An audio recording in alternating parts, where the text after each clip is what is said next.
Hey guys, good morning. Markel here, back with another video. And let's talk about my Samsung A14.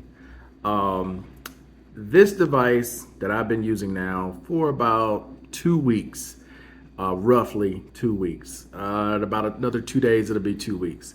I'm actually going to give this away to a friend who's here, whose phone is pretty much destroyed, and she needs another phone, so I won't be able to do the entire 30 days with this phone.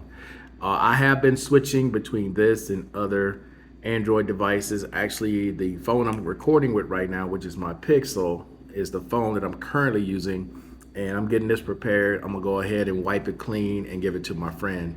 But here's some things that I would say to anyone who's thinking about picking up this device, this Samsung Galaxy A14, okay? This is a solid phone. You get a great warranty. You get the software updates for 3 years. Security patches, I believe, is for 3 years. It could be 5. I don't know for sure on that. But I will say this. It's a good phone, but if you are able to get a used flagship or a used mid-range phone for around the same price, okay, that you would spend for this, because this originally came out at $199, and even though this is a new phone, photo quality, video quality, and just the overall use of the device, I would say honestly, buy a used flagship phone like the one I'm recording with, the Pixel 6 Pro, or mid-range phone like the Pixel 7a or the Samsung S23, S22, S21. Phones that still have a couple of years of software updates. I would highly recommend that, okay, over just buying this because it's new.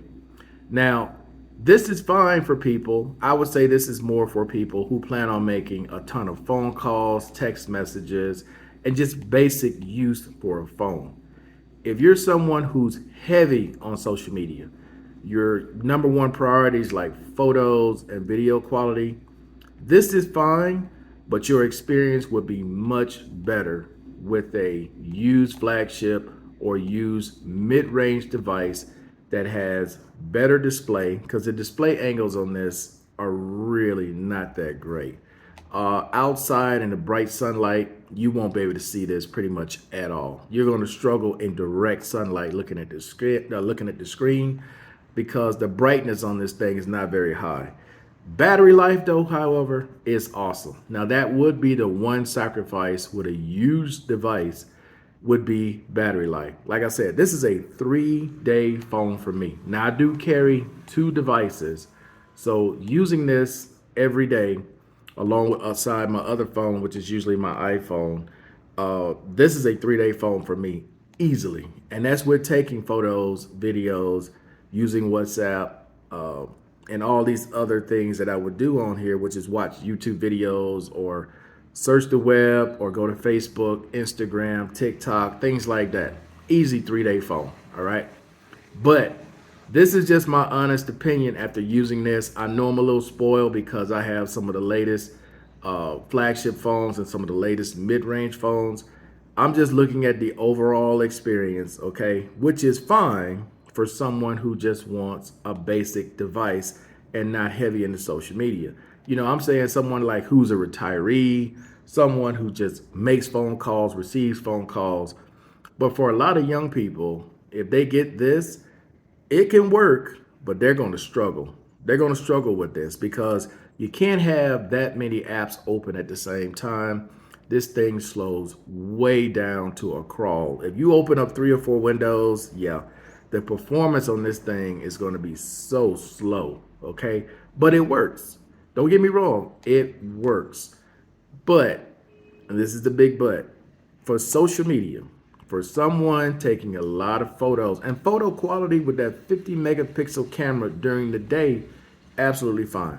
At night, I showed you the low light video. At night, it's going to struggle. With video, if you're out trying to make a ton of videos with this, you don't have a gimbal, you don't know how to use the app I showed with the Google Photos app, how to stabilize your footage, it's going to look horrible. It's going to be shaky. It's going to be unwatchable for a lot of people. So that's why I'm making this recommendation, okay, that if you can find a phone that's similar in price to this, but used, maybe a 2-year-old phone, flagship, or 2-year-old mid-range phone like the Pixel 6a or the Pixel 5a or the Pixel 5 or a Xiaomi mid-range phone or an Oppo mid-range phone, something like that, even Vivo mid-range, Apple, if you can get like the iPhone SE, hell, you can get the iPhone 10.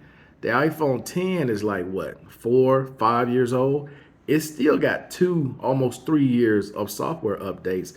The camera is way better, even though it's only one camera. Software, it ain't even close, way faster. Those are phones I would recommend over this. But if this is all you can afford, and let's say it's on sale like it was on sale for $125, this will work. I'm just saying, man, based on my experience using this device, the overall experience is okay, but you would get much, much better photo, video quality, and processing power with the phone that I described earlier. All right, guys. So that's it for now. Hey, I appreciate everybody watching as always. This is my last video with this phone because I'm getting ready to give it to my friend. I'm going to wipe it clean and hand it to her just like it was fresh out of the box. But other than that, guys, that's it. I'm out. Peace. Enjoy the rest of your day.